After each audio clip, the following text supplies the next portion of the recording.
So, welcome to the Oxford Clay Pottery Podcast. I'm Catherine Tomlinson and I started an eco conscious pottery company called Oxford Clay. Now, at Oxford Clay, I don't just make pottery, I also make resources such as books and courses and information for other potters who want to be more eco-conscious in their pottery practice but maybe don't know where to start or can't find out the information they need. So that's what this podcast is all about. It's about sharing everything I've learned along my eco-conscious pottery journey with you, and I can't wait to get started. So let's go.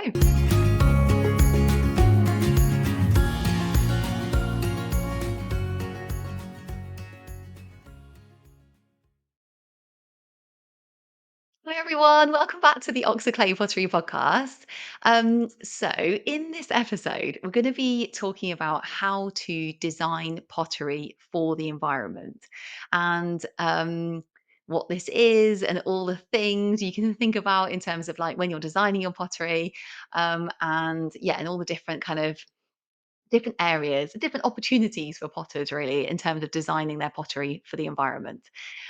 Okay, so firstly, what is design for the environment in pottery? Well, okay, basically, designing for the environment means designing a product to kind of encapsulate, like to take account of its environmental impact, like holistically, from like the design process, the making process, the kind of raw materials that go into it, and then how it's used, and then also then how it's disposed of. So it's like its whole life cycle basically. It's about understanding that product and its impact on the environment and trying to minimize that. Okay, so it's trying to design that product to have the minimum impact on the environment. Okay, so in pottery, this can be like, yeah, sometimes you think, "Oh, this could be, like, a little bit tricky," because the fact that, like, we can't once you've made pottery, we don't really can't really recycle it, like, back into, clay or back into those raw materials. But there are so many things that we can do to actually kind of design our pottery for the environment, like, before it's fired, basically. Yeah, so let's go through those in this episode. Yeah, getting excited because there's so many to tell you about. But we'll go through each one, and I'll just tell you about it. So, um, okay, firstly to say, like, I actually have designed my pottery for the environment from the kind of all aspects of it, from like kind of the materials that have gone into it, and also like the processes I've used to make it, and like the design of all the pottery and stuff. And like I did so much research to try and get my pottery to be like the absolute minimum environmental impact. And what I did was I then put that research into two books that are available from the Oxford Clay website. So if you are listening to this and you think, "Oh, I want to know like more information," because we'll sort of do a like a summary version in this episode today. But if you want to know like more like all the detailed information, it's in two books. So the first one is called Eco-Friendly Pottery: 30 Simple Ways to Make Your Pottery Practice More Ethical and Sustainable. Um, yeah. And then we've got eco-conscious pottery glazing: make your own pottery glazes with minimal harm to humans, animals, and the environment. So I would say eco-conscious pottery glazing is more kind of materials focused. And then eco-friendly pottery is kind of it's got some material stuff in there, but it's also got like quite a lot of stuff about like kind of pottery making practices and stuff in there as well. Okay, so let's get started. So the first thing to think about is creating yourself a kind of framework. So if you're starting from scratch, you're like, I want to make pottery, but I want to make pottery that's got like minimum impact on the environment. Where do I even start? What I did was I basically did lots of research, and then created a kind of framework for myself where I then made my pottery from the practices and the raw materials, the ingredients within that framework. So the framework for me consisted of materials, so like what raw materials I was using. It consisted of the design features of the actual thing I was making, and then also the pottery making practices. So we'll go through each one of these in turn. Okay, so first of all, materials. So, what I was looking for with materials was I wanted to know whether that material, that pottery material, was from a single source. Okay, so if it's from a single source, it means that you can tell kind of like, you know, how that material is mined, where it's mined. You kind of know the regulatory framework in which, it's being mined under. So if materials are mixed, so some pottery materials are more prone to kind of, being mined in different areas and mixed and then transported internationally than others. So, for example, something like cobalt, something like talc, those two materials are they're very internationally mixed, and they come from different regions of the world, and then they're mixed and then they're sold. So it's going to be very difficult for you to be able to tell where that material's come from and to know that it's coming from an area with a robust regulatory framework. So that's what I look for. Is it coming from a single source? So next I looked at like whether what was, like I said, the regulatory framework of that area. So, do they have robust legislation designed to protect the environment? So, obviously, mining a material is causing environmental destruction, when it's actually mined from the earth. And, energy is being used to mine that material as well. But, like, what are the protections that have been put in place by, say, like the government of that region to protect the environment as far as possible?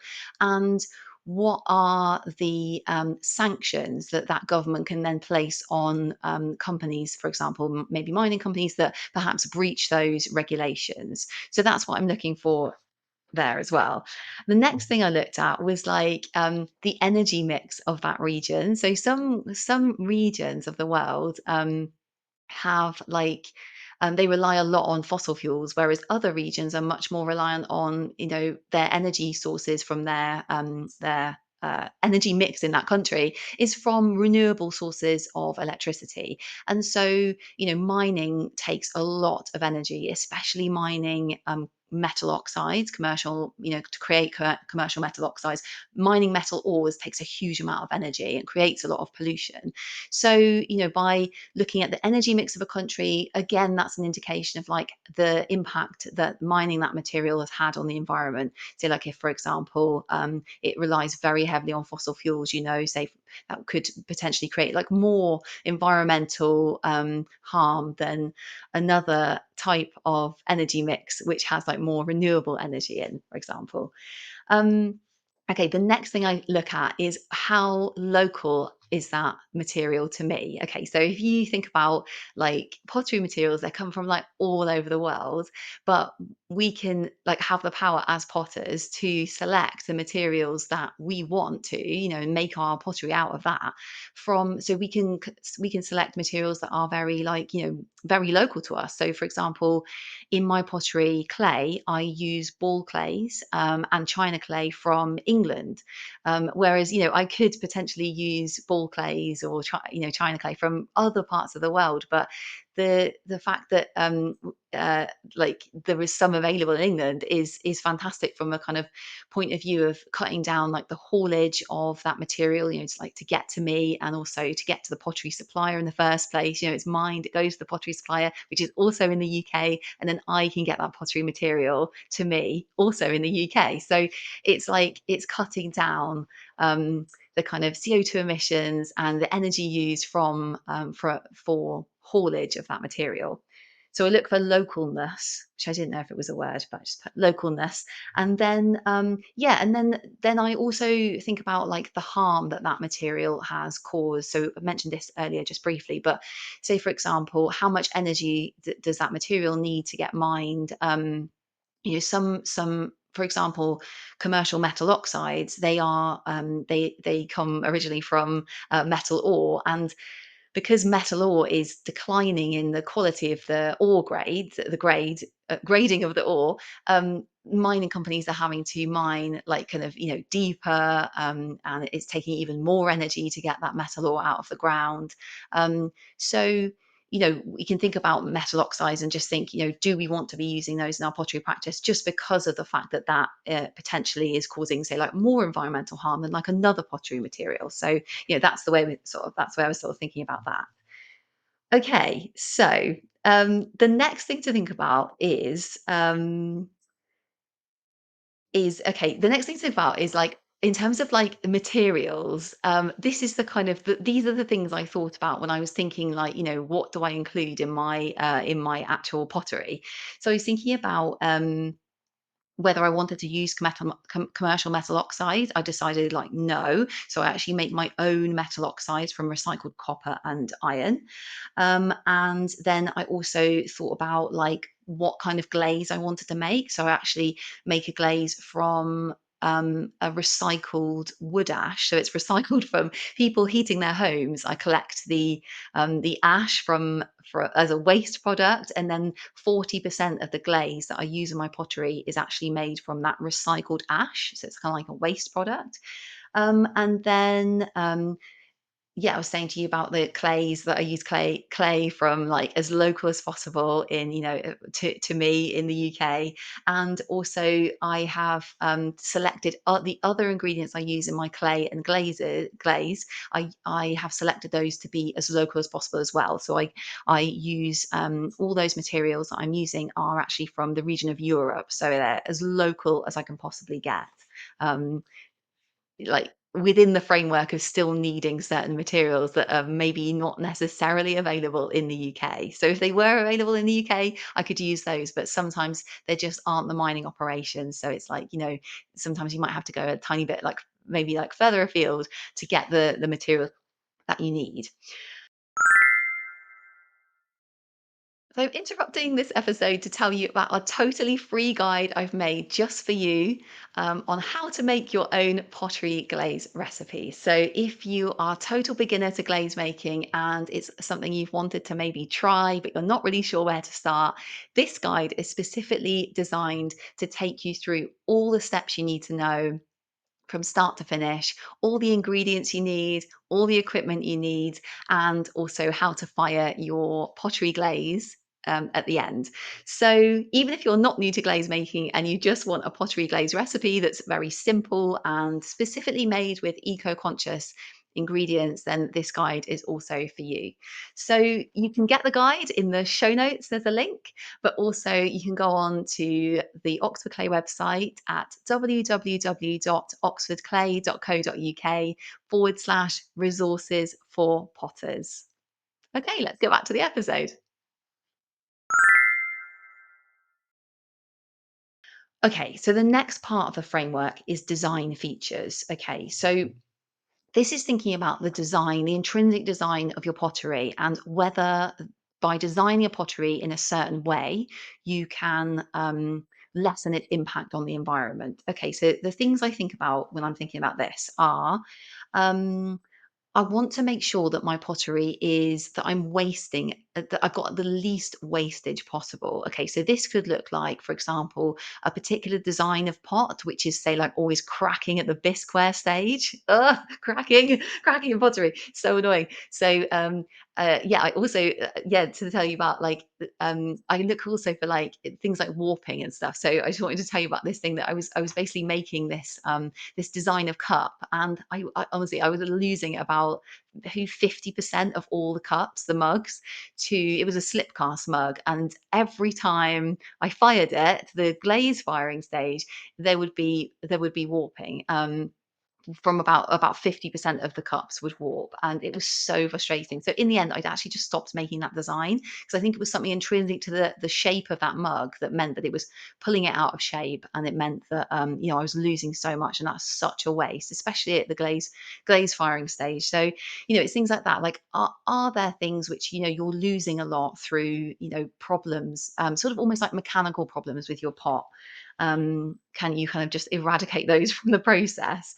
um, yeah, another thing I thought about as well was like how the pottery fitted together in the kiln. So, rather than making like one big bowl or something where like there was a lot of wasted space around it, like in the kiln, I made like much smaller items that could like sort of tessellate a lot better in the kiln. And again, that could help me waste less. So it helped me waste less energy from kiln firings.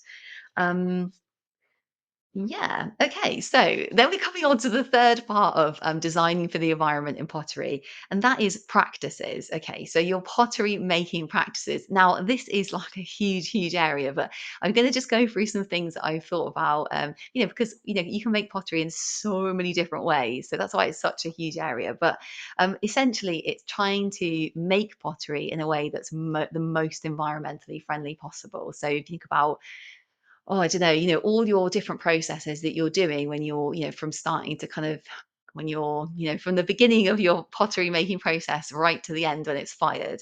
So it's things like, for example, the way you fire your pottery. So it could be, for example, have invested in a very energy efficient electric kiln that I power with renewable energy.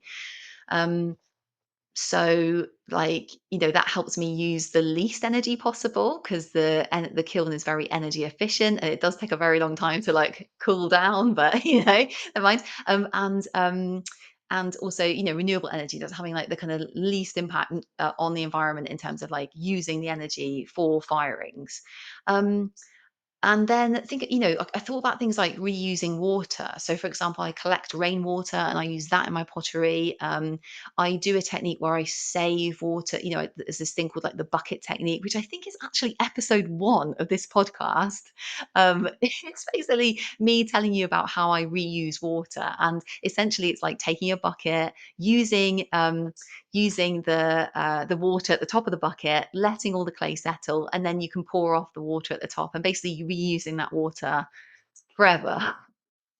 Um, and yeah, okay. And then like another thing I thought was like not so practices like trying to again to reduce wastage in your pottery practice. So that would be things like if a pot isn't kind of like, you think, oh, you can see like a hairline crack appear or something, when it's dried, and you know that if you bisque fire it, it's probably just going to get worse. It's kind of like reclaiming it then rather than like wasting the energy in a bisque firing for that pot. So it's things like that, sort of trying to reduce the kind of wastage in your pottery.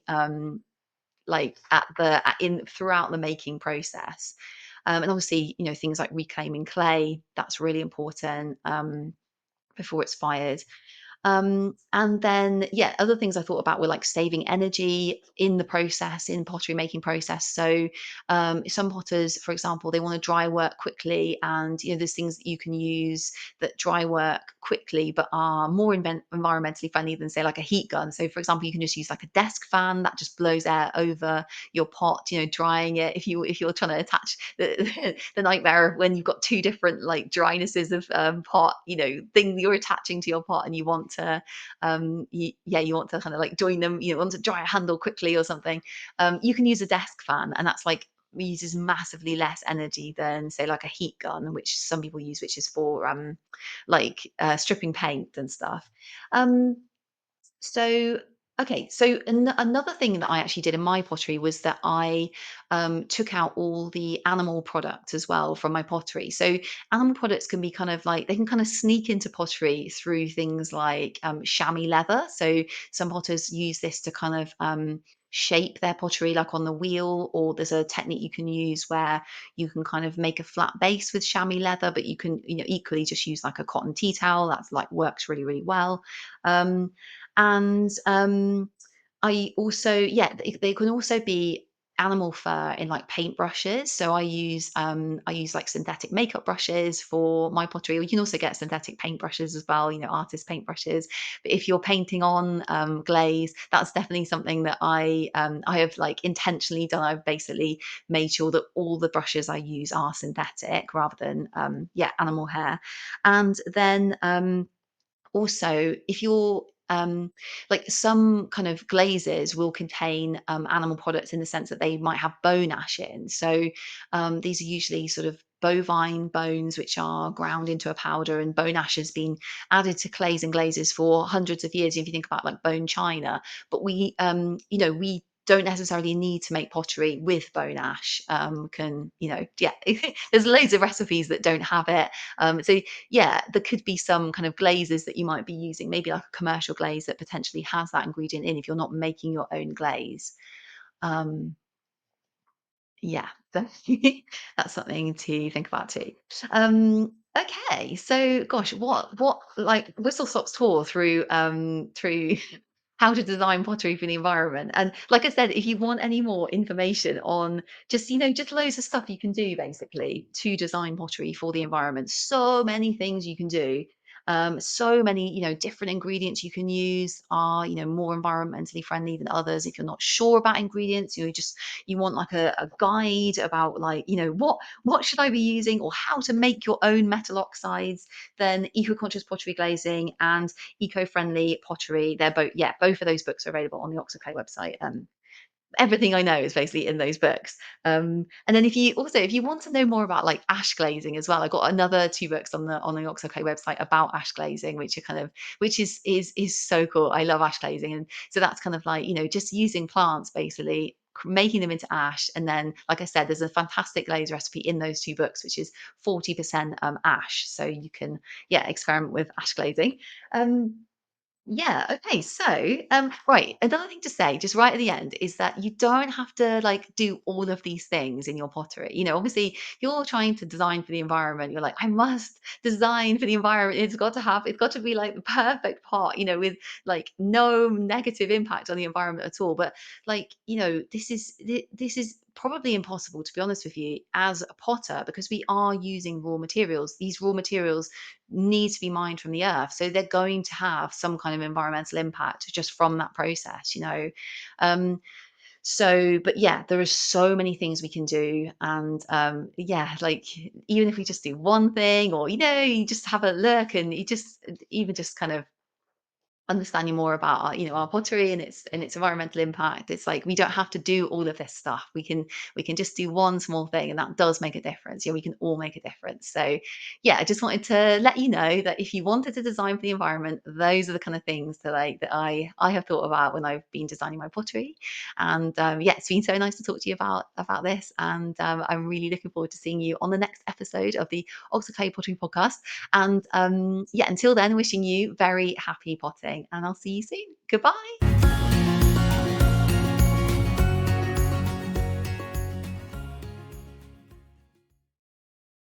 Oh, yeah. So I hope you enjoyed that episode. And if you're interested to learn more about eco conscious pottery or making your pottery more eco conscious and sustainable, there's so much for you on the Oxford Clay website, which is www.oxfordclay.co.uk. I can't wait to see you there.